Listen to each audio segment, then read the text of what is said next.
Rise and shine, rise and shine. Hello, good morning, good morning. Salam alaikum. How you guys doing? Peace, peace, and blessings be to all you guys. Another day, another dollar. Giving thanks always for an opportunity to still be here. To be able to still be around my family members, my loved ones, and thanks for the opportunity to keep on my cycle of life, my experiences in life, and I hope that I could complete my time here on earth.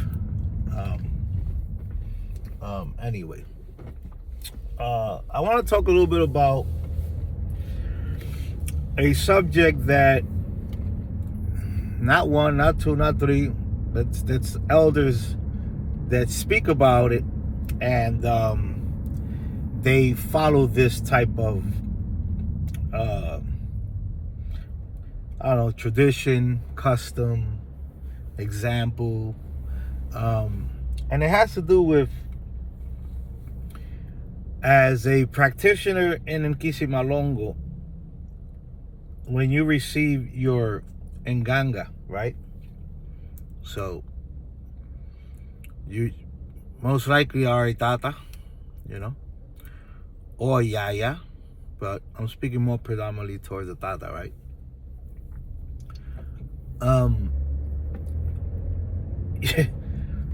I kind of smirk and laugh because I here again, I don't see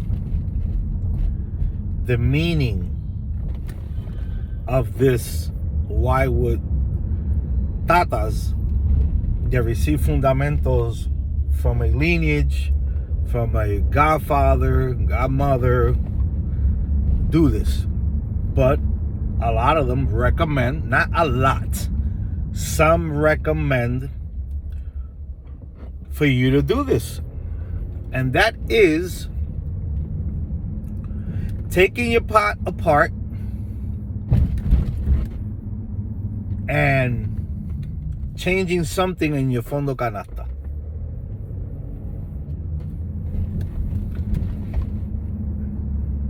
And a lot of them say that the reason why they do this is because your padrino was the one who put that in your fondo canasta, and he has that somewhere in his library or storage or whatever, what goes there, right? Something that goes there, or part of something that goes there. So they say that there's gonna come a time where you have to take your Nganga, your prenda, your kindembo, candango, whatever you want to call it, even though there's people who say it's different words and they think to mean different. To me, it's all the same.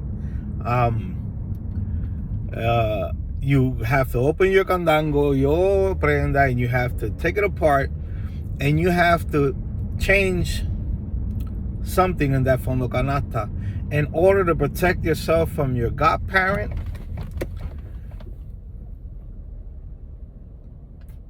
and here we go again.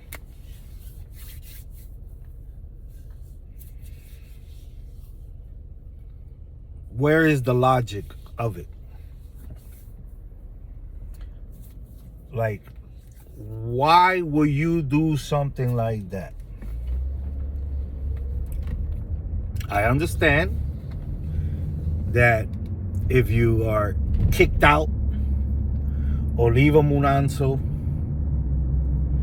and you want sombra from another house and they give it to you, most likely because you're receiving sombra from them and you're going to carry most of the time their lineage, then that Nganga has to be taken apart and has to be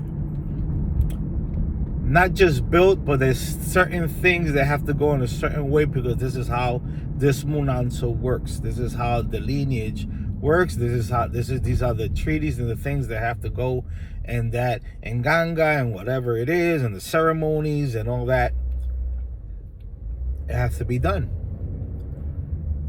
But then you have the other type of elder that tells you, I'm not messing with that. You have to receive another Nganga from me. And you get yours. If you agree, you pay, you get it built, whatever, boom, boom, boom. So now you have two Ngangas. One comes from the lineage that you was before, and one is from the lineage you are now. Now, where I don't see the meaning and the why of taking your Nganga out, if you don't have no problems with the lineage you with, and even if you do, you know, when you become an Nganga, you're really considered on your own. Not that your padrino is gonna leave you back or kicks. No, he doesn't kick you out. He doesn't leave you. He's always there. He's always around. But you are independent.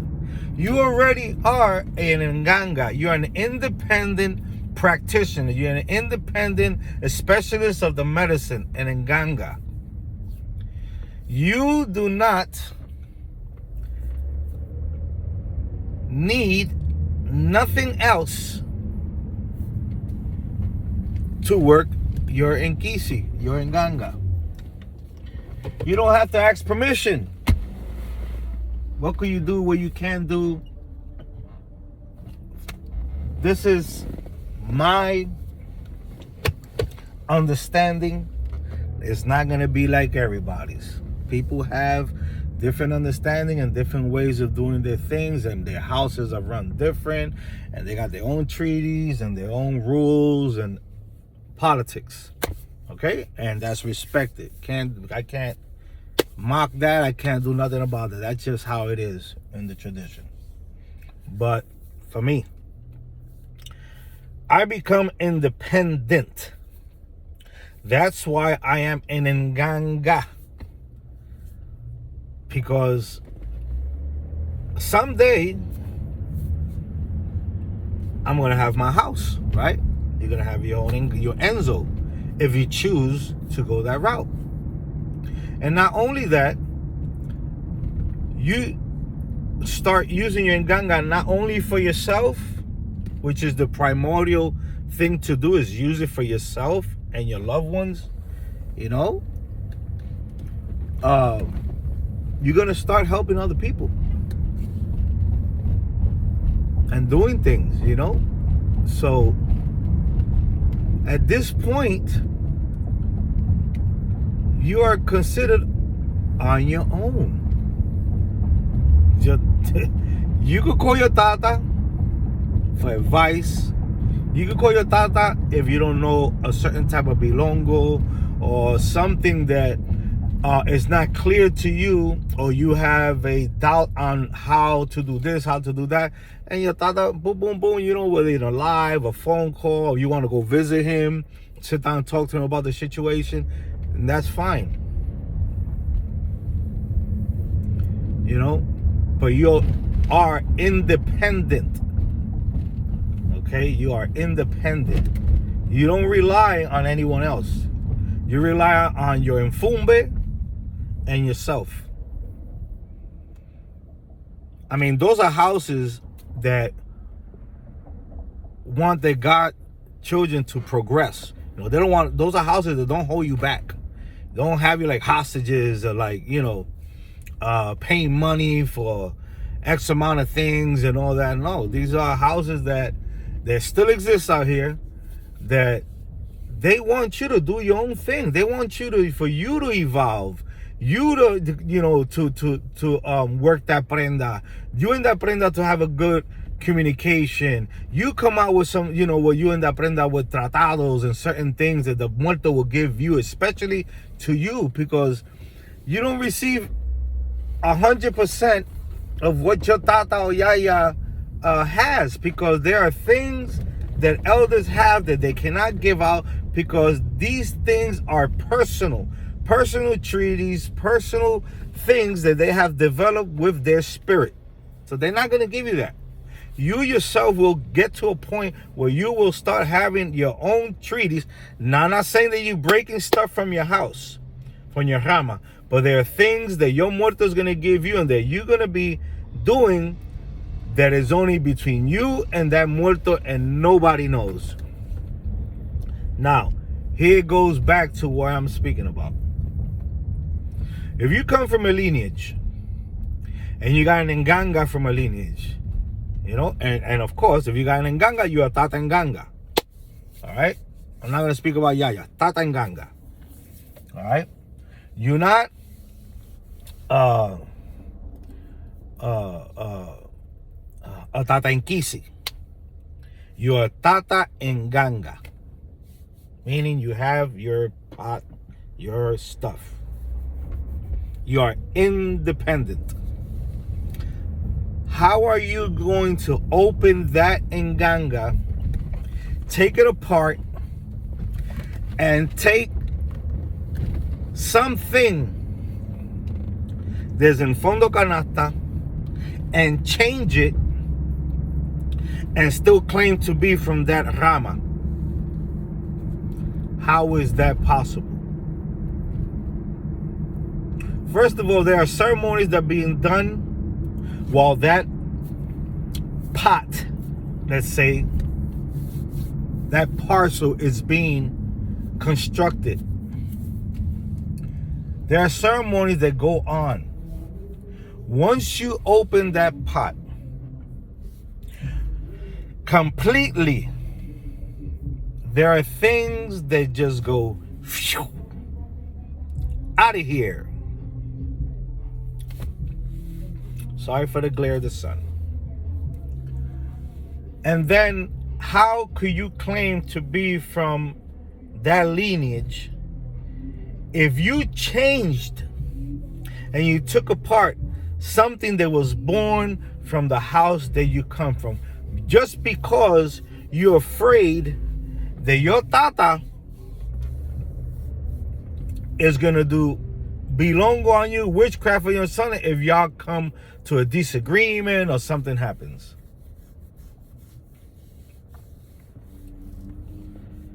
Let's think about this.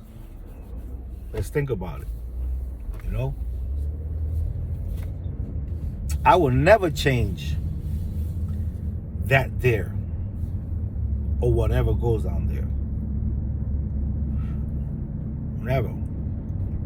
The only way you would change things down there is if you go to another house, like I explained earlier, and they either fix your pot, reconstruct it the way they constructed, and they change that, or they might add to that was there. There's there.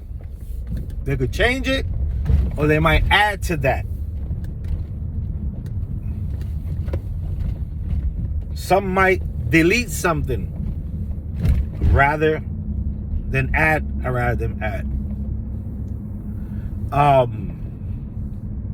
could you claim to be from that Bunanso once you do that? Like, that's like me, right? If I right now go and take my pot apart, completely apart, and I change something in fondo canasta that's very personal, and I don't tell my padrino nothing, and I reconstruct it again, am I still from that Munanso? Remember, we have to separate man and spirit. We have to separate biogenetic rope from personal human relationship between our padrinos. One thing is the lineage and the treaties that come in the lineage and everything that builds up, that makes that rama, right, from the higher up all the way down to you. You have to take that under consideration. You have to take the human side out of things sometimes to understand the other part, because we are humans, and between humans we could make up rules, laws, put stipulations in our own house. This is what's done here, this is what's not done, this is what's tolerated, you can't do this, you can do this, if you break this is what happens, blah, blah, blah, blah, blah, blah. Get to this point, you're kicked out. You know, these are rules that we make. But then they are treaties and rules that are made with the spirit from the tronco mayor, from when it started. That's not negotiated. There's no negotiating there whatsoever. There are no negotiation with that. You break that, forget about it. So here I ask again, how is it possible that you take your prenda apart? And believe me, your padrino is going to know. If you think he's not going to know, he might not know immediately. But one day in that house, he's going to be in his room. You might be there, you might not be there. And his muerto is going to tell him, Papa, something's going on. And eventually he's going to find out. And that is a very, very, very just cause to put the boot and you out of there. That's a just cause to do that. Remember, you're just not looking at who's teaching you, who's your padrino, the rules of the house was stipulated. There are also rules and treaties and things that are made from the beginning of the first tronco that was established, and it goes down through generations. That's why I spoke about umbilical cord. That's why I spoke about, look at it as biogenetics, because it goes down through the line all the way down to the last prenda until another one is built. And they picked up lineage, because not all houses or not all people that receive a prenda, their prendas are built with a lineage. Some people get fundamentos that don't have no lineage. It's a fundamento with no lineage, because that was what was agreed upon. You understand? So now you changed fondo canasta. You took it apart, you changed fondo canasta, you still claiming to be of that rama. Because you're worrying about your padrino one day might kick you out, might get upset with you, or might dislike you, or you might stop sending that money in or something, and y'all get into a dispute, or what they say, falta respeto, or whatever. And listen, these days, falta respeto from your padrino. Their padrinos out here, just because you say you can't make it to a ceremony, might get pissed off at you and might not even want to deal with you anymore. If they need you or something and you can't do it, there's some out here that just, and that's it. They'll get pissed off at you just because of that. Is that right? No, but there are people like that. So, you know, you got to take things for what they are. So, you can't claim to be from that lineage if you took that apart. That's the reason why when you go get sombra from another place and they fertilize or reconstruct your Nganga now, they're from that Nganga is from that lineage. You understand? If you have an Nganga that's built from a lineage, right, and you go somewhere else to get sombra, to get shade, to get picked up as an elder for somebody could, you know, help you out, teach you more, and you could be recognized, then, and you have a pot, and they don't accept that pot, they tell you, no, we don't deal with that, we have to build you one. That's your pot. And that comes from that rama, the rama that you came from before. And you keep it. And you use it. Now what happens is when you get the other pot, now that pot is from the lineage that you're in now.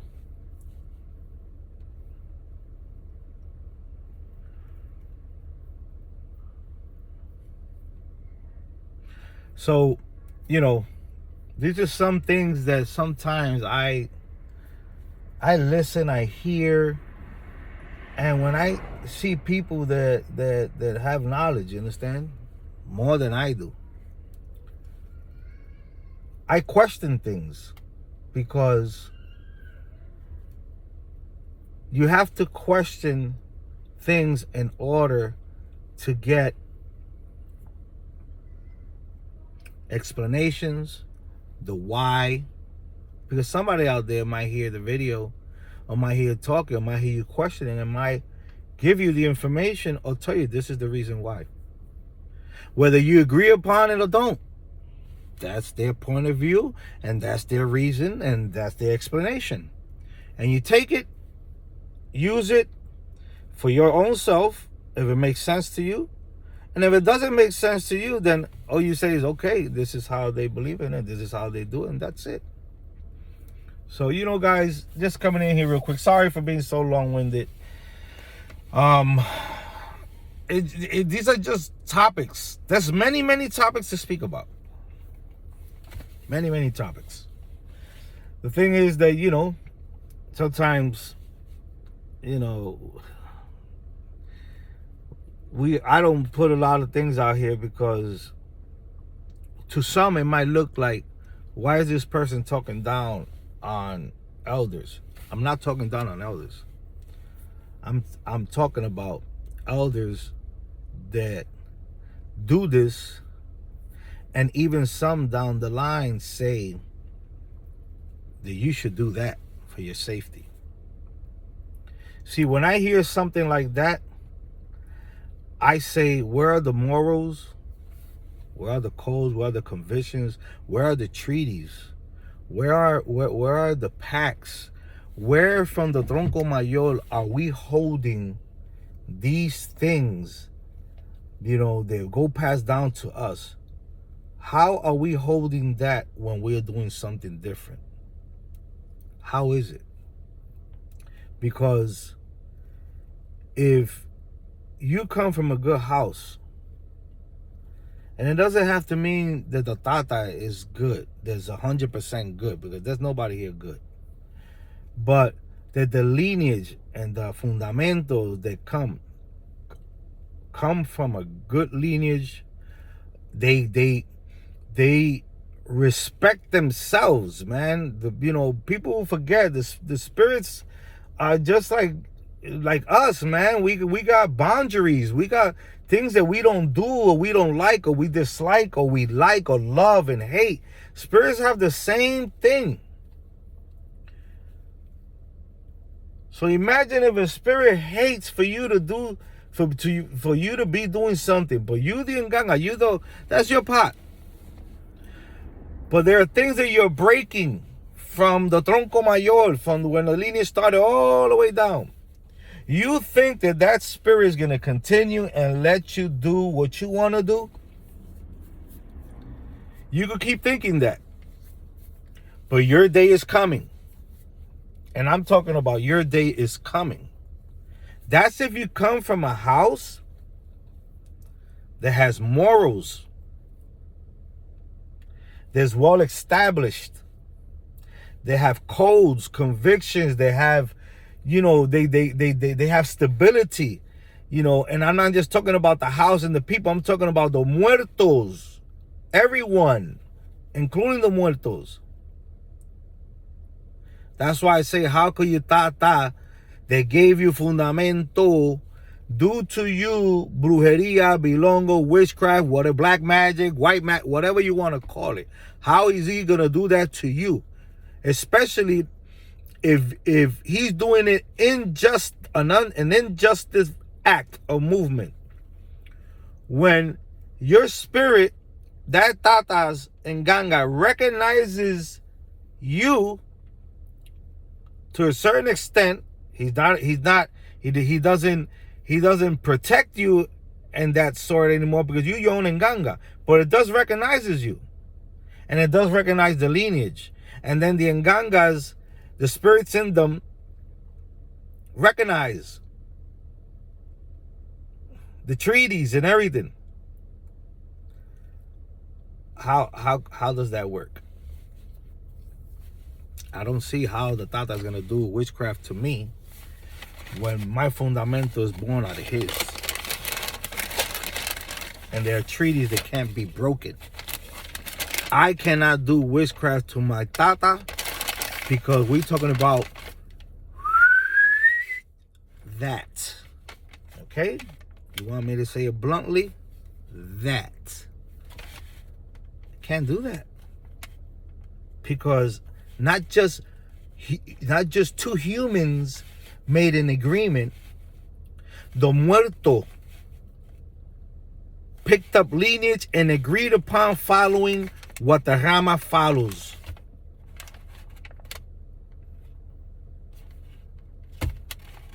That's it. Salam alaikum, alaikum salam, que some me la gustara. Estamos the video for the algorithm. Long-winded, baby. Have a great day.